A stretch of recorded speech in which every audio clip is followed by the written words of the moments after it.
verstehen. That is exactly what I thought.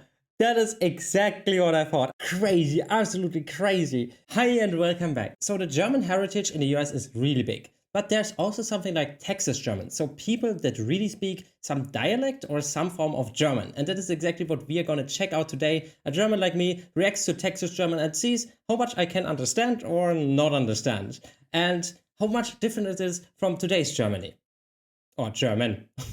But before we do that, please make sure to hit a like and a subscribe because, this is a little bit experimental, so I would love to see if you would like that. But before we start, we should know what is Texas German even. So Texas German is from Germans that settled in Texas because we already covered in the other videos, right, that in the 18th and or in the 19th and 20th century, many Germans came to the US, and those, of course, like to speak German, and so they spoke German in those communities, for example, in New Braunfels or in Fredericksburg. It was around the 1830s until the 1880s. And then, of course, this German was not spoken by the real Germany, so this German evolved independently. So there are some quirks and things which I haven't looked into it because, of course, I want to react to those in a second.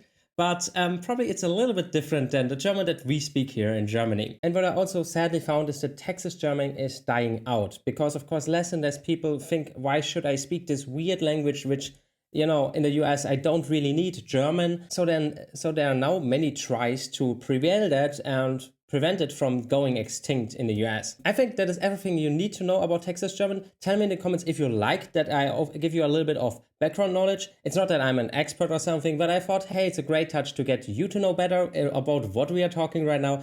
So the first video we have is from Vernell speaking Texas German from WIKITONGUES. Ich heiße Vernell ich bin 6-mal nördlich von Friedrichsburg geboren. Zu der Zeit waren damals Kinder noch zu Hause geboren. Und interesting. Ich kann mich nicht erinnern, wo ich... That sounds a little bit like a Hamburger accent, so from the north of Germany, so a little bit Plattdeutsch, as we would say in Germany.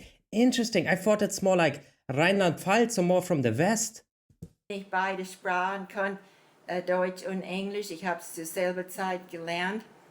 Und dann bin ich 3 Jahre nach einer Country-Schule gegangen. Und dann haben sie uns nach die Stadt geschickt. Und so habe ich dann fertig gemacht bei Friedrichsburg. You can understand every word. You can understand every word. That is crazy. She has quite an accent, not accent, but a dialect. For example, she says, ich heiße instead of heiße, but that's exactly how every young German would speak it. And also other dialects. And they are not only northern Germany, but also sometimes western, a little bit, I think. So that's very interesting. Ich bin hier in die Schule fertig gemacht und in die Hochschule. Und dann habe ich in die Stadt gearbeitet. Also what is very interesting is that she says Schule, so in German school is Schule, but she removes the E because she just say Schule somehow in English. Dann für 3 Jahre, und dann habe ich mich verheiratet. Und mein Mann und ich, wir hoffen, bis nächsten Monat sind wir 57 Jahre verheiratet. Und wir haben immer draußen aufs Land gewohnt. Wir haben noch nie in die Stadt gewohnt. Okay, now I hear a little bit of an American accent as well.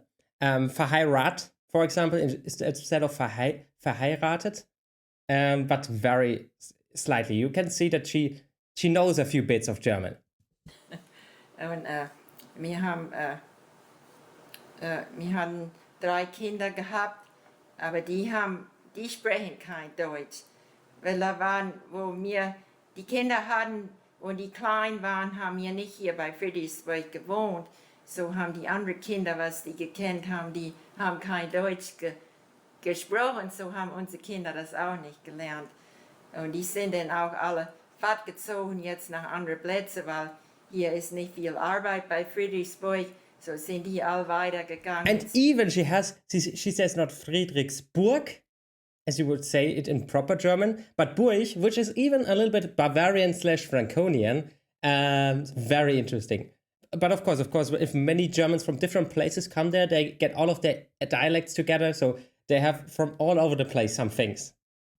Sind alle nach College gegangen und haben alle arbeiten jetzt in die Städte, wo sie mehr Geld machen können. Und so, mein Mann und ich, wir haben immer That's so fascinating. Oh my god, I was not sure if I would like this video or not, but I love it. draußen auf der Ranch gewohnt. Auf der Mein Ranch. Mann hat für andere Leute gearbeitet, wo ein größeres Stück Land hatten. Und so haben wir Schaf und Ziegen und Vieh gezogen. Und wir haben immer noch Rambly, Schaf, die was man scheren tut.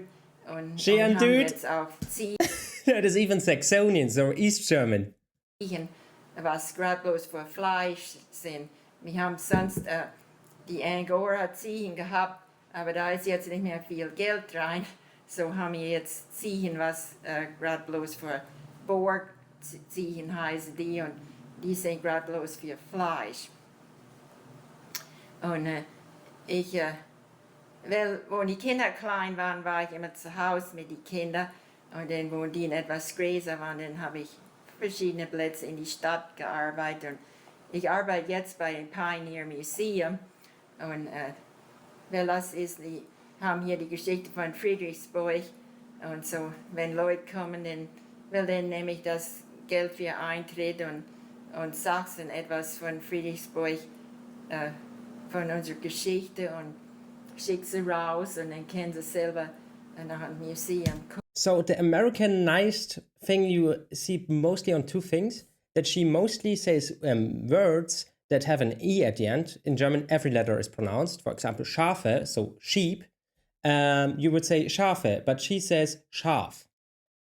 And the second thing is that she pronounces the R a little bit, the A a little bit more American than a German would pronounce the R. But otherwise, you couldn't tell that she's not German. I mean, it's all over the place from the dialect, but all of them are German dialects.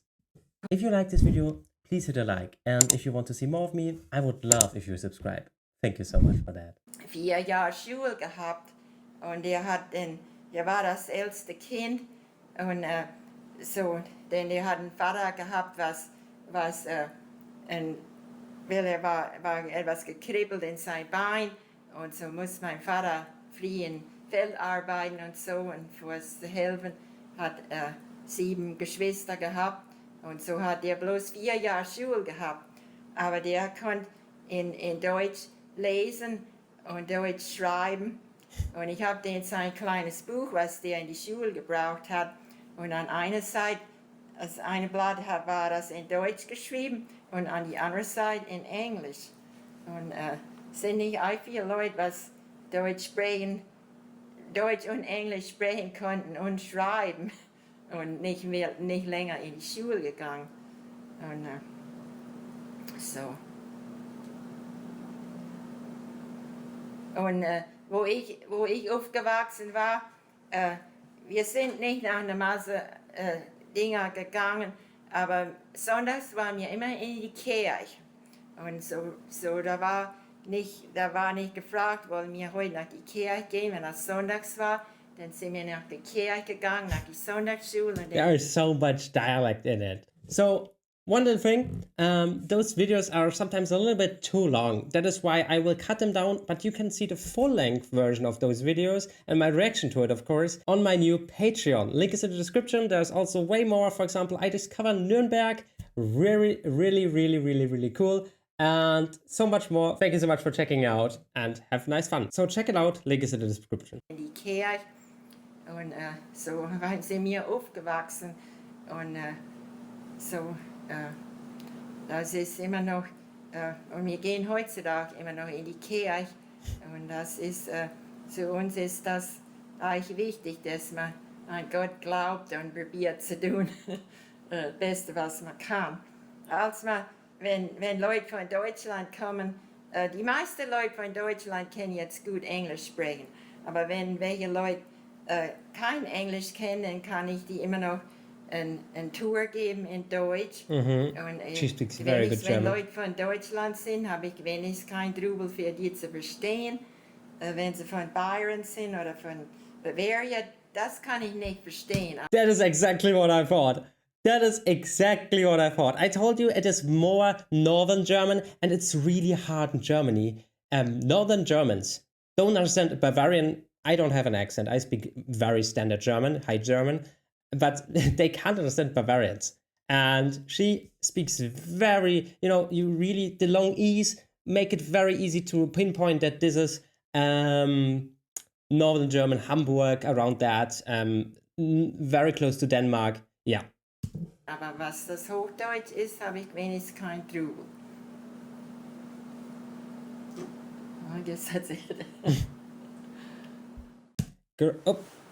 Great interview. Let's summarize a bit. So, I think no native German speaker has any problems really to understand her. I could see that, and she has a lovely mix of everywhere accent. Very much, she has long E's like in Hamburg. She has a little bit of Franconian in there, a little bit of Western German in there. Very, very interesting. Also Americanized, of course. But I would say maybe if you are, for example, somebody that comes to Germany and learns now German, he maybe could have a little bit of a problem because he's probably not used to all of those different words, all of those different spellings, pronunciations. But otherwise, every native German should perfectly, and I mean wirklich, so really 99% of words you can totally understand them, and even without really having hard to listen to her. So that was really great, and she's an absolutely lovely lady. So in our second video, we have a region that speaks a Texas German dialect. Let's go. Also, yes, they have it more spicy. Es war nicht verboten, aber wir haben immer noch Deutsch gesprochen zu Hause. Aber in die Stadt, wo früher, da waren jeder Geschäft oder Store, da war Deutsche drin. Du konntest die deutsche Sprache jeden Tag hören. Und nach dem Krieg, oder nicht von Anfang von dem Krieg, das war mehr verboten. Ich will nicht sagen, es war verboten. Again, I can perfectly understand him. He also makes the same thing like the other lady, that he says not Krieg, but Krieg, what every German, by the way, does. But it's, of course, a little bit dialect. Krieg means war, by the way. And what he does more than the other lady is he says the very American, verboten, instead of verboten. Like we would say the O in German. Verboten, aber so stark verboten. Aber du kannst gleich sehen, dass jeder hat weniger und weniger Deutsch gesprochen.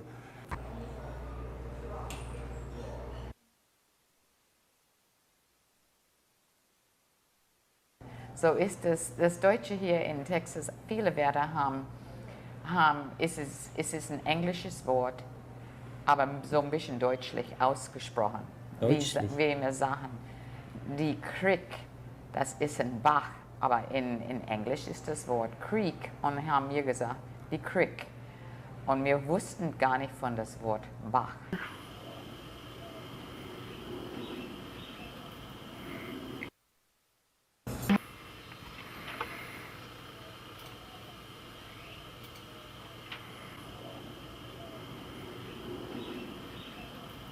Interessante ist, man findet nicht wirklich... Okay, he's German. He is absolutely German. Nicht zwei Texas-deutsche Sprecher, die genau gleich sprechen, sondern es ist eine wirklich beeindruckende Variation in diesem Dialekt. Immer mit sehr viel Englisch, manchmal auch mit spanischen Wörtern reingemischt. Yeah, that's absolutely true. I mean, yeah.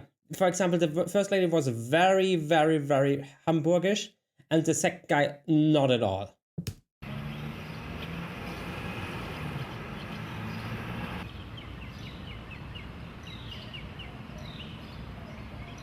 Das heißt, im Texasdeutschen, wenn wir das Texasdeutsche nicht studieren, werden wir wahrscheinlich eine Möglichkeit verpassen, mehr darüber zu erfahren, wie deutsche Dialekte sich im Kontakt mit dem Englischen oder überhaupt mit anderen Sprachen weiterentwickeln und wie sich die Strukturen des Deutschen in solchen Situationen verändern können im Laufe der Zeit.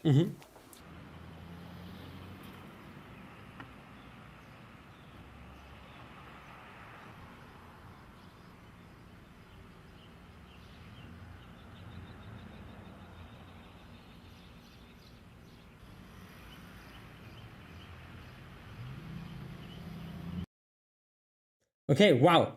We had here way less, but a nice analysis of the one probably language scientist or something like that, or researcher, and also another kind of Texas German, which is very interesting because it has some similar things, but also was in comparison very different from what the first lady had.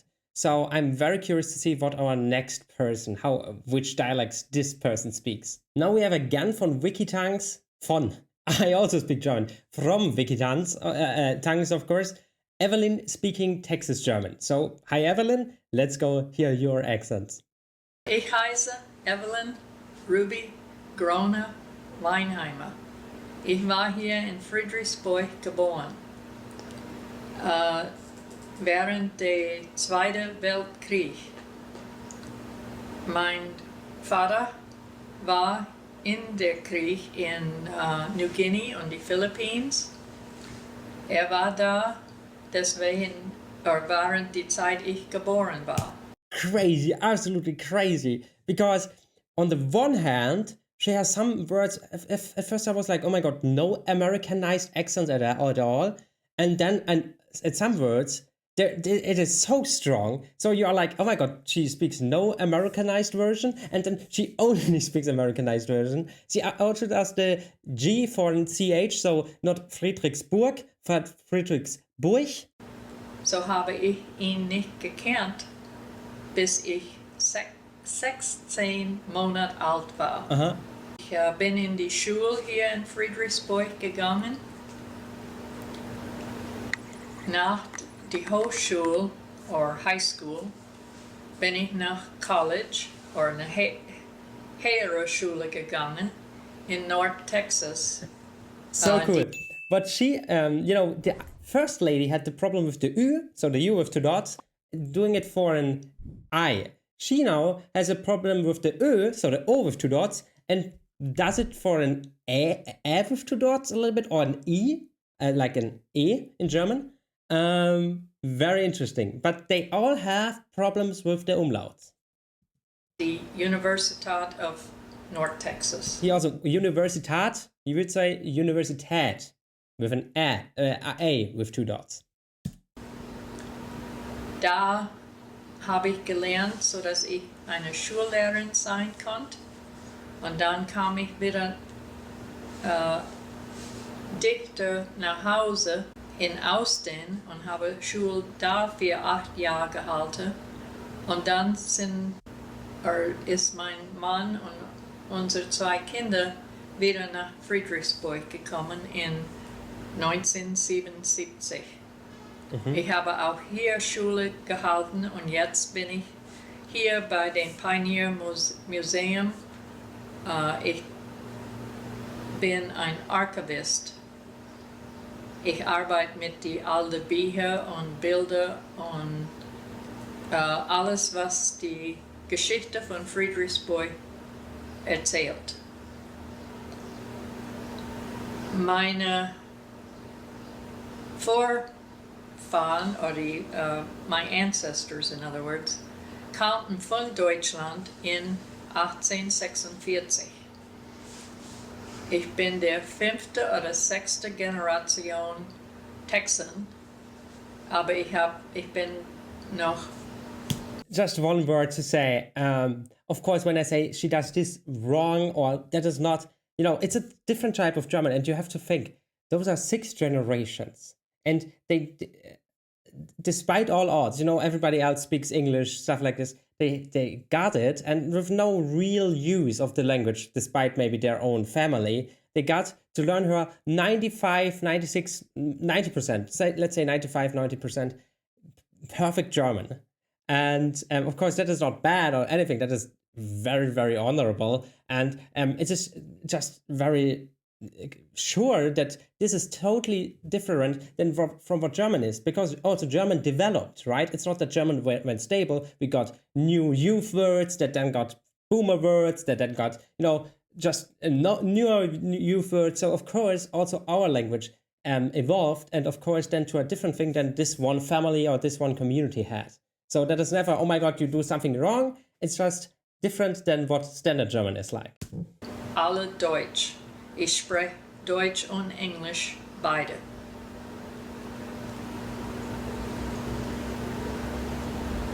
Ich habe einen Bruder und eine Schwester, die beide wohnen auch hier in Friedrichsburg. Meine Kinder tun nicht hier in Friedrichsburg wohnen. Sie sind Also here, tun is to do, you know, tun. But she is so close to the English word that she just tries to pronounce the do a little bit different and to have the tune. Again, you see clearly that she is very, you normally uses probably American English. andere Städten, so dass sie mehr Geld machen können. Meine Schwester hat 3 Kinder und die wohnen alle hier in Friedrichsburg. Unsere Kinder sprechen nicht mehr Deutsch. Wer von sie kann etwas von es verstehen, aber sie können es nicht mit ein anderen sprechen.